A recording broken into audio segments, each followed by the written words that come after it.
అని మనం ఒకసారి ఓంకారాన్ని మనం ఓ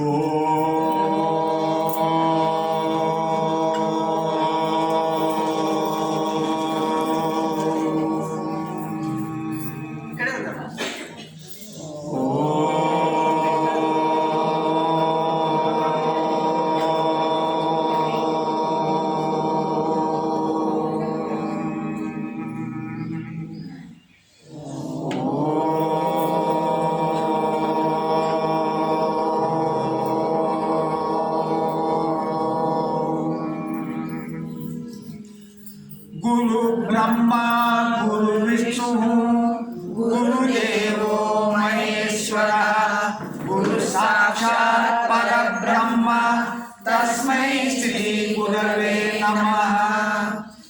आपदा अपहर्तारं दातारं सर्वसम्पदां लोकाभिरामं श्रीरामं भूयो भूयो नमाम्यहम्। मनोजवं मारुततुल्यवेगं जितेन्द्रियं बुद्धिमतां वरिष्ठं वातात्मजं वानरयूथं मुख्यं श्रीरामदूतं शिरसा नमामि। नीलातुङ्गस्तनगिरि तटे सुप्त उद्बोध्य कृष्णं पारार्थं श्रुतिशतसरसिद्ध अध्यापयन्ति सोऽशिष्टायां सजनिगणितं या बलकृत्य भुङ्क्ते गोदा तस्यै नम इदमिदं भूय एवास्तु भूयः। భగవద్బాంధవులారా, గోదాదేవి భక్తులారా, అందరికీ హృదయపూర్వక వందనాలు సమర్పించుకుంటూ మనము ఈరోజు తిరుపాయి వ్రతంలో 21వ పాసురాన్ని మనం అనుసంధానం చేసుకుందాం. అయితే నిన్నటి పాసంలో మనకు గోదాదేవి ఏం చెప్తుందంటే జ్ఞానము, భక్తి, వైరాగ్యం ఉండాలి. తర్వాత అహంకారము, మమకారము లేకుండా ఉండాలి. ఆ తర్వాత మనము పరమాత్మకే చెందిన వాళ్ళమని తెలుసుకుంటే కొంచెము పరమాత్మ దగ్గరికి పోనీకి అర్హత సంపాదించుకున్నాం అన్నమాట. ఈరోజు గోదాదేవి గోపికలందరూ శ్రీకృష్ణుని నిద్రలేపుతున్నారు. శ్రీకృష్ణునే నిద్రలేపుతున్నారు. ఆ శ్రీకృష్ణుడు ఎలాంటి వాడు, అతని యొక్క గొప్పతనం ఏంటిది, ఈ యొక్క పాసనం మనం ఇప్పుడు అనుసంధానం చేస్తాం. ఏత్తి కలంగల్ ఎదిరు పొంగి మీదిలిప్ప, ఏత్తి కలంగల్ ఎదిరు పొంగి మీదిలిప్ప మాతాదే పాల్ సూర్యం వల్లల్ పెరుంబ సుక్కల్ ஆத்த படைத்தான் மகனே அருராய் ஊத்த முடியாய் பெரியாய் உலகனில் தோத்தமாய் நின்ற சுருடே துயிலாய் மாத்தாறு உனக்கு வல்தரன்று உன் வாசர்கண் ஆத்தாறு வந்து உன்னு அடி அனேமா போலே పోతియా వందు పుగిలిందేలో రెప్పావాయ్. ఎంత బాగుందంటే ఈ పాశ్రంలో ఏత్తి, ఏత్తి అంటే ఉంచిండు, కలంగల్ అంటే కుండలు, ఏత్తి కలంగల్ ఎదిరి పొంగి మీదికి పొంగినాయి, పాల్సూర్యం పాలు అంటే కుండలు పెట్టినారు, పెడితే పొంగినాయి, పాలు పొంగుతున్నాయి. ఎందుకు? మాత్తాదే ఎడతెగక కంటిన్యూగా మాత్తాదే పాల్సూర్యం పాలు కారుతున్నాయి. ఎక్కడికి వెళ్ళి పెరుం వల్లల్ పెరుంబ సుక్కలు పెద్ద అయినటువంటి కామధేను ఆవు అంటే ఆవు పొదువు కింద కుండలు పెట్టిన క్షణకాలంలోనే కుండలు నిండిపోయి పొంగిపోయి ఎడతెగక పాలు పొందుతున్నటువంటి ఉదారమైన ఆవులు ఉన్నటువంటి ఆవులు. అవి ఎలా ఉన్నాయంటే ఒక మత్త గజం ఏనుగు ఎలా ఎంత పెద్దగా ఉంటుందో ఆవులు అంత పెద్దగా ఉన్నాయి. ఎందుకంటే శ్రీకృష్ణుని స్పర్శ, ఆ పరమాత్మ స్పర్శ వలన ఆవులు అంత ఎదిగి ఉన్నాయి. ఇవి ఎవరి దగ్గర ఉన్నాయి? ఆత్త పడైతాన్ మగనే. ఆత్త పడైతాన్ మగనే అంటే ఆత్త పడైతాన్ అంటే లెక్కలేనని ఉన్నాయి ఆవులు. లెక్కలేనని ఆవులు నందగోపుని యొక్క ఆవులు. ఆత్త పడైతాన్ మగనే అంటే నందగోపుని యొక్క ఆవులు. ఆయన చాలా సొంతంగా కష్టపడి ఇంత ఆవులను పెంపొందింపజేసినాం. ఎవరు? నందగోపుడు. ఆత్త పడైతాన్ మగనే లెక్కలేనే ఉన్నాయి ఇలాంటి ఆవులు. అంత సంపద ఉన్నదన్నమాట నందగోపుని దగ్గర. ఆత్త పడైతాన్ మగనే ఆ మగనే అంటే ఏంటిదంటే అలాంటి నందగోపుని యొక్క ముద్దుల కుమారుడా ఓ శ్రీకృష్ణ, మగనే ఏమంటున్నాడు? అరివురాయి. అరివురాయి అంటే నిద్రలేవయ్యా అంటే ఇంకొక మాట చెప్పాలంటే ఎవరైతే సొంతంగా డబ్బులతోని సంపాదించిన సంపదని శ్రీకృష్ణుడు వచ్చి అనుభవిస్తాడనమాట. అన్యాయంగా సంపాదించిన వాళ్ళ దగ్గర శ్రీకృష్ణుడు రాడు అని ఇంకొక మాట మనం తెలుసుకోవాలి. ఇప్పుడు నందగోపుని దగ్గర ఉన్నాడు. ఆ నందగోపుని దగ్గర ఉన్నావు కాబట్టి స్వామి నువ్వు నిద్ర లేవు అని గోపికలు అన్నాడు. ఇలాంటి వాడు ఈయన శ్రీకృష్ణుడు ఈ తత్వాన్ని మనకు చెప్తున్నాడు అమ్మ. ఈ పాసురంలో చెప్తూ ఆ తత్వం ఏంటిది? ఊత్తముడియాయ్. ఈ ఊత్తముడియాయ్ అంటే దృఢమైన ప్రమాణము చేత సిద్ధింపబడేవాడు. దృఢమైన ప్రమాణం అంటే పరమాత్మ చెప్పాలంటే దృఢమైన ప్రమాణమైనటువంటి వేదాల చేత తెలియబడేవాడు. అంటే మామూలుగా మనం తెలుసుకోలేము, వేదాలతోని మనం తెలుసుకుంటాం. వేదాలు ఏంటి? దృఢమైన ప్రమాణం మనకు. ఆ దృఢమైన ప్రమాణమైనటువంటి వేదాల వలన మనం పరమాత్మని తెలుసుకుంటాం. అయితే ఇప్పుడు ఎవరు ముందు? వేదాల ముందా పరమాత్మ ముందా? పరమాత్మ. అందుకోసం వేదాలకు అతీతుడు అంటే వేదాలు రాకముందు నుంచి ఉన్నాడు. అలాంటి వాడు మనకు తెలియాలంటే వేదాలు మనకు ఉపయోగపడుతున్నాయి అన్నమాట. వేదాల వలన మనం తెలుసుకుంటాం. అలాంటి వాడు ఊత్తముడియాయ్. పెరియాయ్. పెరియాయ్ అంటే చాలా పెద్దవాడు. ఆయన కంటే ఇక పెద్దవాళ్ళు ఎవరు లేరు. పెరియాయ్ పెద్దవాడు, సర్వ ఆత్మ అందరి ఆత్మలో ఉన్నటువంటి వాడు. అలాంటి వాడు శ్రీకృష్ణుడు. మనం ఏమనుకుంటున్నాం? ఏదో పశువుల కాపరి నందగోపుడు యశోద ఏదో గొల్లవాడు అనుకుంటున్నాం. అది కాదు. ఆయన వేదాల చేత తెలియబడివాడు, వేదాలకు అతీతుడైనటువంటి వాడు శ్రీకృష్ణుడు. అలాంటి వాడు పెద్దవాడు. అతను మనం తెలుసుకోలేం.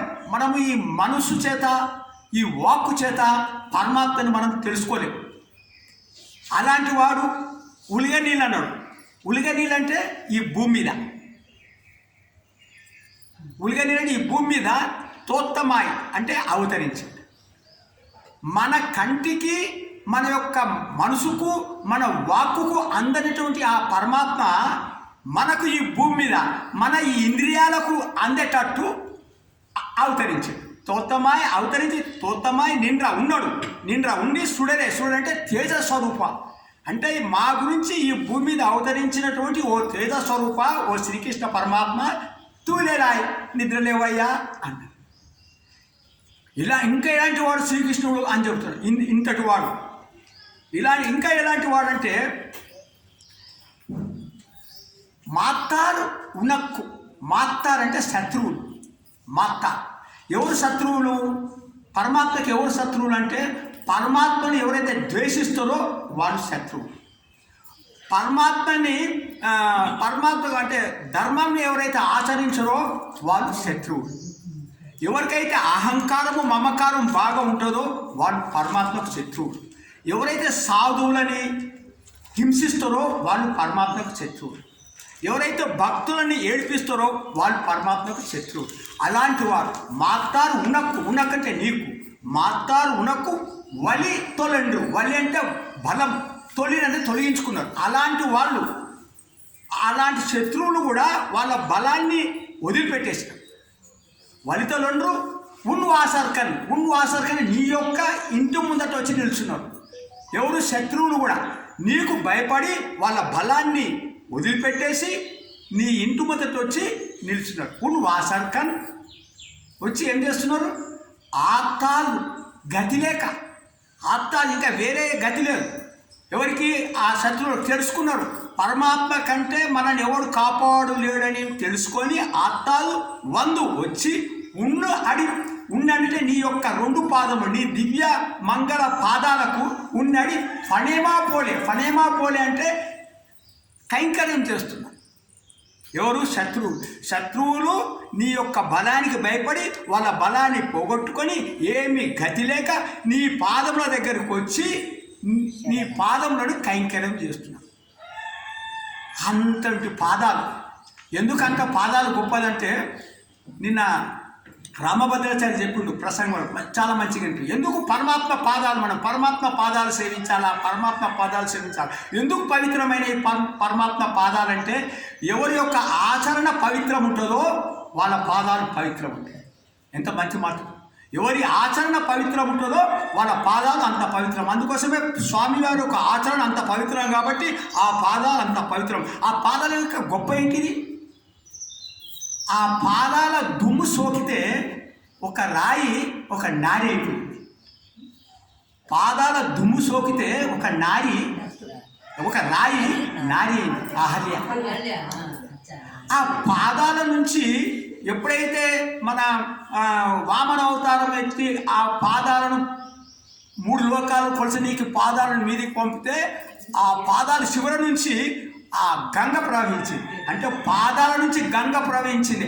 ఆయన పాదాల నుంచి గంగ ప్రవహించిన గంగలో మనం మునిగి పవిత్రం అవుతున్నాం. ఎంత పాదాలు పవిత్రమో చూడండి. అంతేకాకుండా ఆ పాదాలు ఎటువంటి అంటే సర్వ తీర్థాలు మనం వెళ్ళి మునిగితే, సర్వ తీర్థాలు మనం సందర్శిస్తే ఎంత పవిత్రమవుతుందో ఆ పాదాలను మనం సేవిస్తే అంత పవిత్రమవుతాం. అలాంటి పాదాలు. అందుకోసం ఆ పాదాల దగ్గరికి వచ్చి పనేమా పోలే ఈ శత్రువులు ఓడిపోయి ఆయన పాదాల దగ్గరికి వచ్చి ఆయన పాదాలు సేవ చేస్తున్నారు. అట్లే మేము కూడా ఏమంటే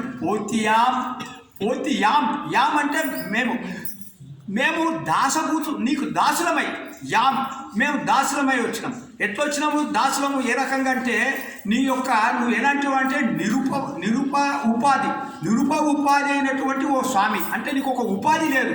ఉపాధి లేనటువంటి ఓ స్వామి నీ యొక్క కళ్యాణ గుణాలను మేము కీర్తించండి.